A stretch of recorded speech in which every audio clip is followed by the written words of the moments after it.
दोस्तों नमस्कार, मैं विकास। आप देख रहे हैं जस्ट टीवी इंडिया और इस समय एक बार फिर से डॉक्टर तरुण कोठारी जी मेरे साथ मौजूद हैं। और अभी हाल ही में चर्चा हुई है इंडियन एक्सप्रेस पे। आपने वो आर्टिकल भी आपने पढ़ा होगा कि जो नया जो हेल्थ लॉ है, उस हेल्थ लॉ को लेकर क्या मंशा है सरकार की, क्योंकि ऑलरेडी पहले से डिजास्टर मैनेजमेंट वो एक्ट था, फिर 2017 में इसको ड्राफ्ट कर लिया गया। एडवोकेट साहिल ने भी तमाम चीजें बताई हैं। अब तरुण कोठारी सर से पूछेंगे, सर क्या कहेंगे ये जो नया जो लॉ आने वाला है मानसून सत्र में, इसको लेकर क्या समझ में आ रहा है सर आपको? ये जो नया बिल लेके आ रहे हैं, इसके जो पहले था एपिडेमिक डिजीज एक्ट 1897, जी। उस एक्ट को खत्म कर रहे हैं। और ये खत्म करने के लिए कह रहे हैं कि भैया वो जो एक्ट था बड़ा ही ड्रैकोनियन था, बड़ा ही खतरनाक था।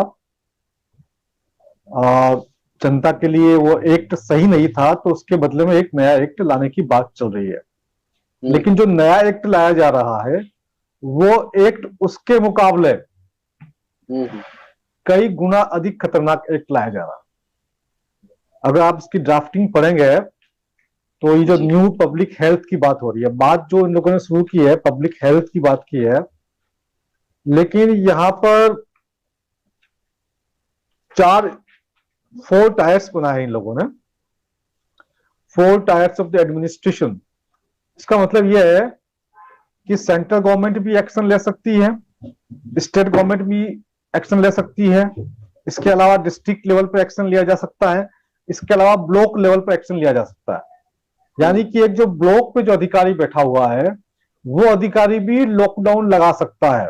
बाकायदा इसके अंदर लॉकडाउन को डिफाइन किया गया है कि लॉकडाउन की डेफिनेशन क्या है, रेस्ट्रिक्शन क्या है, रेस्ट्रिक्शन को डिफाइन किया गया है। और जो डेफिनेशन दी गई है उसमें तो बहुत ही बर्बादी है। एक छोटा सा ब्लॉक लेवल का अधिकारी अपने ब्लॉक में लॉकडाउन लगा सकता है।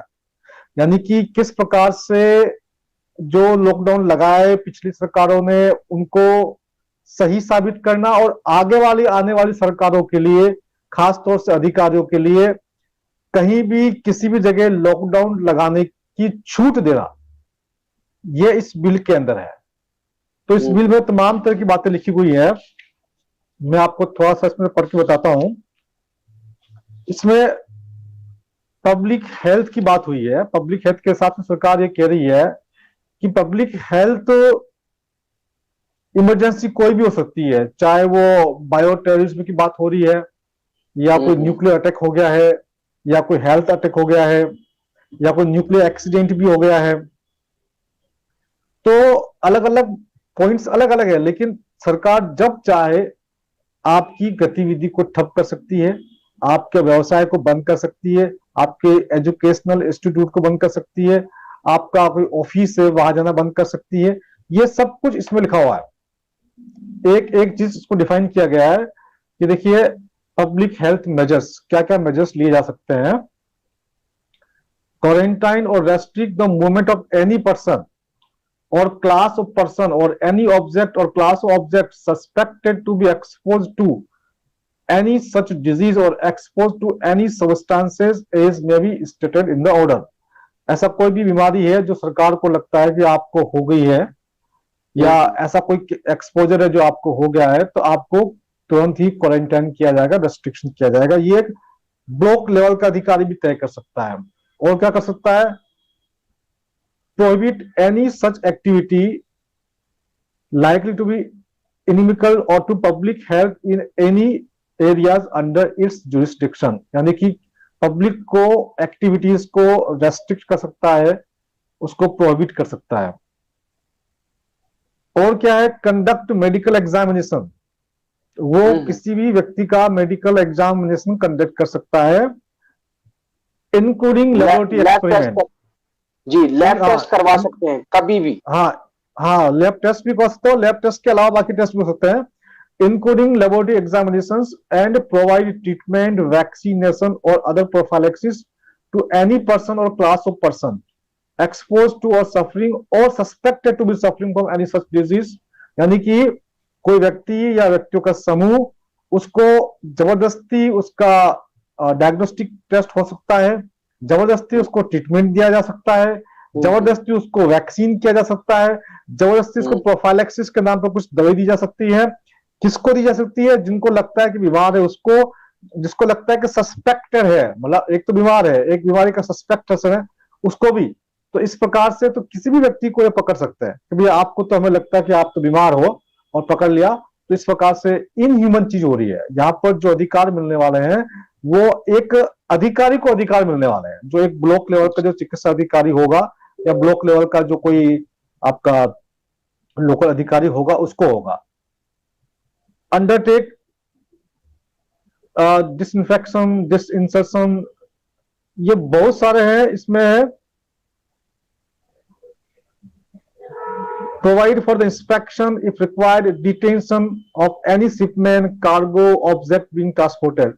किसी भी चीज का इंस्पेक्शन कर सकता है कि भैया यहां से बीमारी फैल रही है, चाहे वो कार्गो हो, चाहे वो घर का ऑफिस हो, चाहे आपका कार्यालय हो।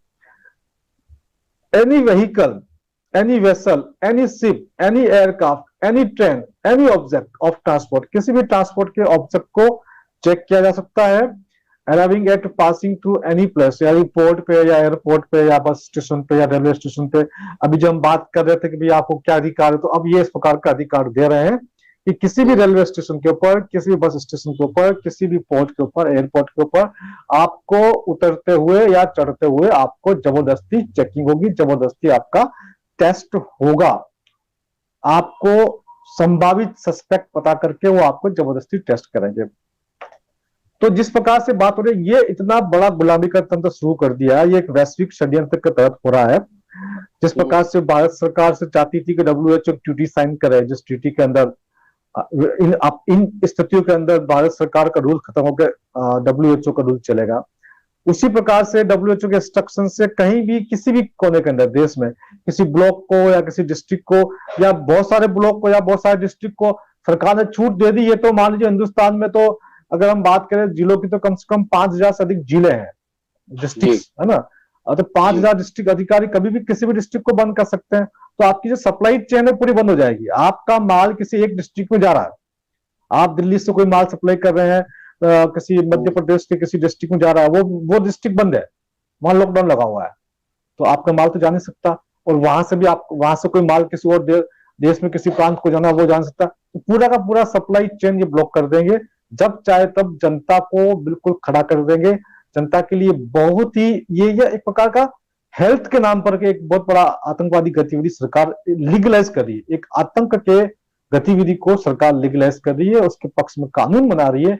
कानून बना करके अधिकारियों के हाथ में हेल्थ की सिक्योरिटी के नाम पर के एक बहुत बड़ा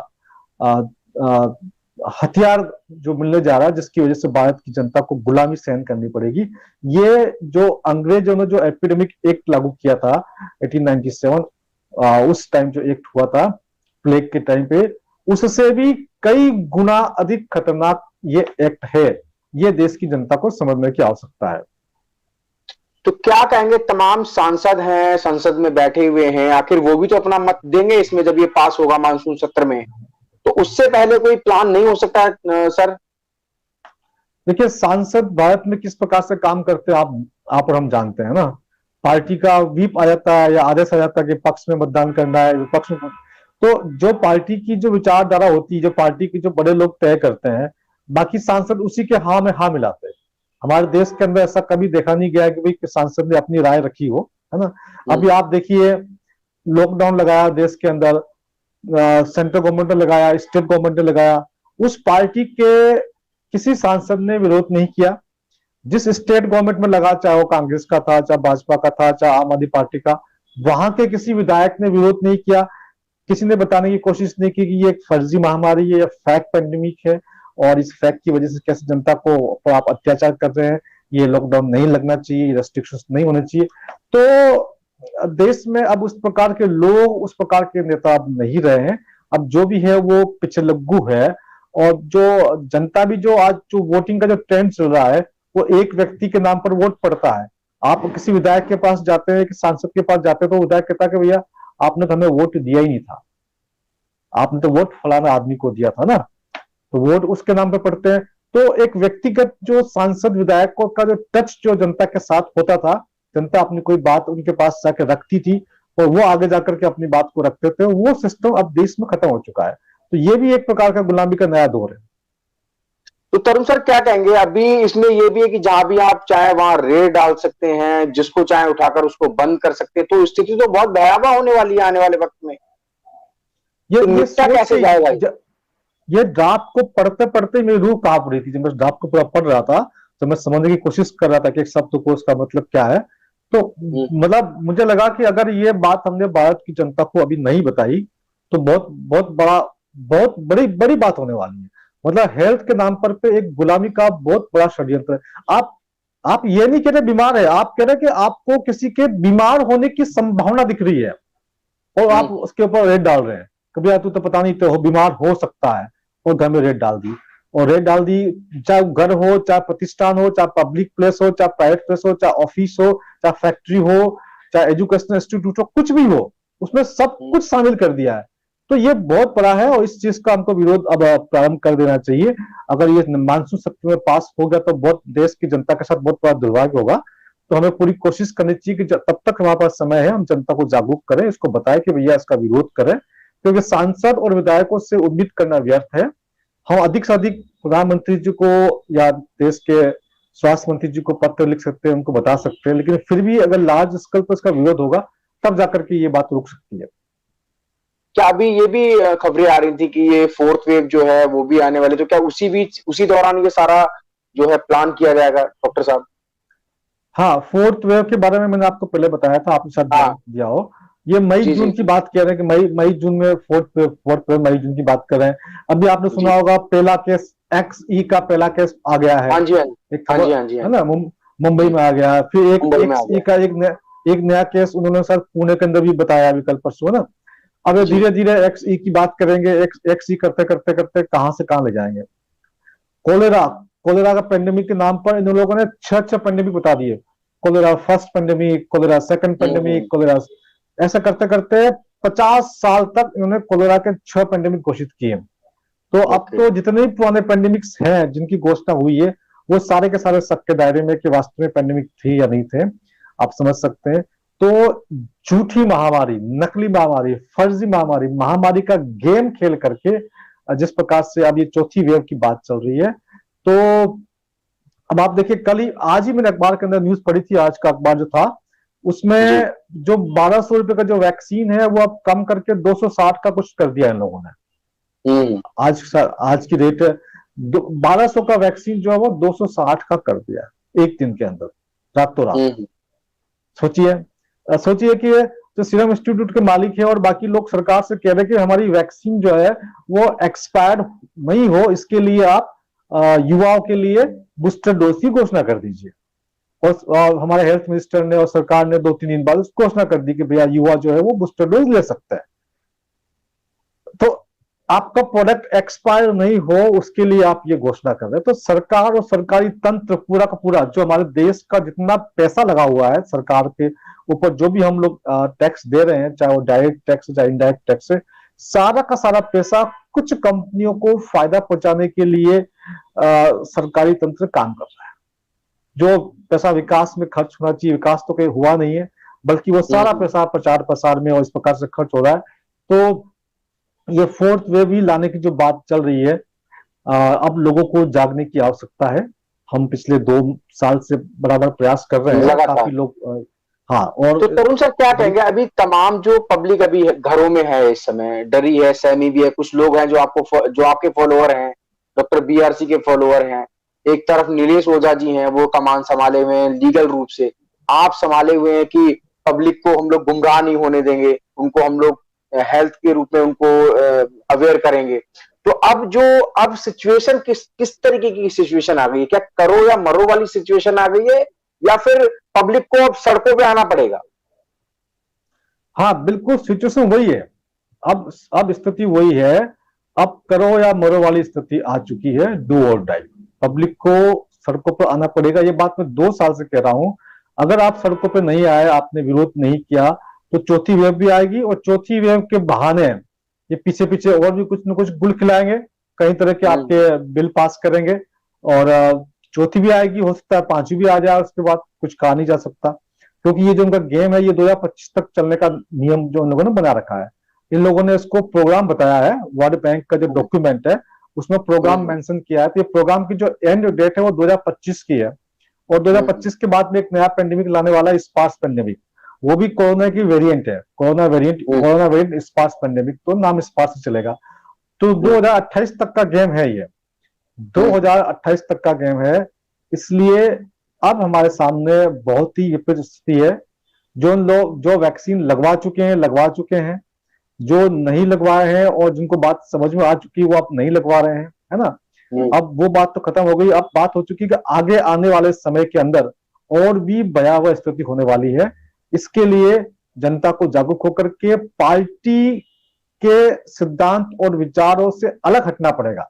अगर किसी को लगता है कि यार मेरी पार्टी है, मान लीजिए कोई राजस्थान का नागरिक है, वो लगता है कि मेरी कांग्रेस पार्टी और मेरी कांग्रेस सरकार सही कर रही है, या कोई दिल्ली में बैठा हुआ और वो आम आदमी पार्टी का कार्य करता है, उसको लगता नहीं यार मेरी मैं तो जो भी पार्टी के जो अधिकारी या जो सीनियर नेता बात करेगा उसके ऊपर अंधविश्वास करूंगा, या कोई बीजेपी का सपोर्टर है और ये बात समझता है कि मैं तो अपने लीडर पे अंधा सपोर्ट करता हूं, अंधा विश्वास करता हूं। तो ये मैं बताना चाहता हूं कि इस विश्वास को अब आप छोड़ दीजिए। आपको ये विश्वास तोड़ना होगा, क्योंकि आपका विश्वास टूट चुका है, आपके साथ बहुत बड़ा धोखा हो चुका है, और आप नहीं जागे, नहीं समझे तो और बड़ा धोखा होने वाला है आपके साथ में। आप अपने अपने नेताओं के प्रति विश्वास करते रहेंगे तो देश पूरा बर्बाद हो जाएगा। आप अध्ययन कीजिए, हम ये नहीं कह रहे हमारी बात पे विश्वास कीजिए, आप खुद अध्ययन कीजिए, आप खुद इन कानून को पढ़िए कि ये नया बिल जो आने वाला है, ये बिल क्या है, इसका क्या मतलब है। जब आप पढ़ेंगे तब आपको समझ में आ गया किस प्रकार से देश के अंदर भयावह स्थिति होने वाली है। तो सभी लोगों से कहना चाहता हूं, चाहे वो किसी भी पॉलिटिकल पार्टी के हो, वो पार्टी की सोच से ऊपर निकले। अगर नहीं निकलेंगे तो भारत को गुलाम होने से फिर कोई नहीं रोक सकता। तरुण सर, लास्ट एजेंडा 2.0 की जो कॉन्फ्रेंस हुई है, उस कॉन्फ्रेंस में तमाम चीजें ये हुई होंगी, कुछ तो आपके पास उसके बारे में होगा इंफॉर्मेशन। एजेंडा 2.0 की जो कॉन्फ्रेंस हुई थी जिसमें हेल्थ को लेकर बात की गई थी, लेकिन मामला कुछ और है, थोड़ा सा बताएंगे। ये देखो, ये क्या होता है ना, ये लोग ये पहले से ही अपनी प्लानिंग करके चलते हैं, है ना। जब आप देखेंगे ये जो पेंडेमिक आया था 2014-2015 के अंदर ही बिल गेट्स ने घोषणा कर दी थी कि भैया अगले जो डिस्ट्रक्शन है वो एटम बम से नहीं होगा, वो कोरोना वायरस से होगा। तो ये कई तरह की चीजें पहले से घोषणा कर देते हैं। भैया कल को मान लीजिए इनका एजेंडा है कि भाई क्लाइमेट लॉकडाउन करना है ना। तो क्लाइमेट में थोड़ी सी गर्मी बढ़ गई है तो लॉकडाउन करना है, और गर्मी बढ़ाना इनके लिए कोई बड़ा काम नहीं है। अब जो वैज्ञानिक अनुभव इनके पास है, जो वैज्ञानिक शोध इनके पास है, जिनके प्रकार से वैज्ञानिक इंस्ट्रूमेंट्स जो लेके आए हैं, वो कभी भी किसी भी एरिया में गर्मी कर सकते हैं, कभी भी किसी एरिया में तूफान खड़ा कर सकते हैं, कभी भी किसी एरिया में बारिश कर सकते हैं। तो कोई भी सिचुएशन वो खड़ी कर सकते हैं। उसके बाद बोलेंगे जी आपके यहाँ लॉकडाउन लगाना पड़ेगा क्योंकि ये डिजास्टर का समय है। तो इस प्रकार की जो गतिविधि है ये चलती रहेगी। ये आपका बहुत बड़ा ह्यूमन पॉपुलेशन को एक तरह से गुलाम बनाने की पूरी प्रयास किए जा रहे हैं, पूरी कोशिश की जा रही है। और ये जो एजेंडा है आगे आप देखें, जो वर्ल्ड इकोनॉमिक फोरम का जो एजेंडा है, या जो नेक्स्ट जो इंडस्ट्रियल रिवोल्यूशन होने वाला है, जो 5G आने वाली है, इनकी जो सोच है AI, आर्टिफिशियल इंटेलिजेंसी, रोबोटिक्स इतना जबरदस्त यूज हो रहा है। अब इनको लगता है कि एक रोबोट कम से कम 10 लोगों का काम करता है। हालांकि मैं 50 मान के चलिए, आपकी एक रोबोट जो है 50 का काम करता है, ये एक कहावत है चलती आ रही है। कम से कम भी 10 लोगों का मान के चले कि एक रोबोट कम से कम 10 लोगों का काम करता है। और रोबोट बड़े सस्ते सस्ते आने वाले हैं, ना कुछ उसको खाने को चाहिए, ना उसको ना उसमें आत्मा है, ना वो कुछ सोचता है, ना वो कुछ समझता है। उसका 24 घंटे आप काम ले सकते हैं, तो मनुष्य के मुकाबले बहुत सस्ता पड़ेगा। तो ऐसी स्थिति में जो मानव की जनसंख्या है उनके लिए एक बोझ है। उनके हिसाब से ये जनसंख्या बोझ बनने वाली है, और वास्तविक जनसंख्या उनको 50 करोड़ के आसपास चाहिए होती है। तो बाकी जो 700 करोड़ 750 करोड़ है उनके लिए एक्स्ट्रा है, ये फालतू में संसाधनों का यूज कर रहे हैं। तो मुझे लगता है वो जो उनका एजेंडा है न्यू वर्ल्ड ऑर्डर का, कि इतने जो लोग हैं हमको 50 करोड़ लोग चाहिए जिनको अब आराम से कंट्रोल भी कर सकते हैं। ऊपर कुछ लोग बैठेंगे, मुश्किल से 1000 2000 10,000 लोग होंगे जो कंट्रोल करेंगे 50 करोड़ लोगों को, बाकी लोगों की इनकी आवश्यकता नहीं है। तो ये सब कुछ तंत्र उसी डायरेक्शन में, उसी दिशा में जा रहा है। हमारे देश के बड़े बड़े नेता जिनको हम सोचते थे क्या हमारा आदमी है, हमने भी उन्हीं को वोट दिया था, हमें लगा क्या ये हमारा जी व्यक्ति है, वो जी वास्तव में ऐसा नहीं है, वो किसी और संस्था के लिए काम कर रहे हैं, उनके लिए कठपुतलियां बने हुए हैं, उनके एजेंडे को लागू करने की कोशिश हो रही है। ये जो बिल है 2017 में लाने की कोशिश की गई थी, क्योंकि उनको पता जी। था कि 2019 और 20 के अंदर महामारी लेके आनी है, लेकिन किसी कारणवश वो बिल लेके नहीं आ पाए, तो ये महामारी का दौर निकल गया है, तो अब जो अगली महामारी की तैयारी करेंगे, तो उसके लिए ये एजेंडा, ये बिल वापस लेके आए हैं, ये हमें समझने की आवश्यकता है। तो शुक्रिया सर, आपने अपना इम्पोर्टेंट टाइम हमारे को दिया और इतनी महत्वपूर्ण जानकारी आपने हमसे शेयर की। अब ये तमाम लोगों को समझना है, तमाम जनता को समझना है कि वो क्या चाहती है, कि तरुण कोठारी सर और डॉक्टर VRC, एडवोकेट नरेश ओझा, एडवोकेट साहिल, तमाम लोग हैं जो लगातार आपके जीवन के लिए लड़ रहे हैं। अब बारी आप लोगों की है अपने अधिकार और अपना सम्मान और अपनी जान बचाने। Thank you sir.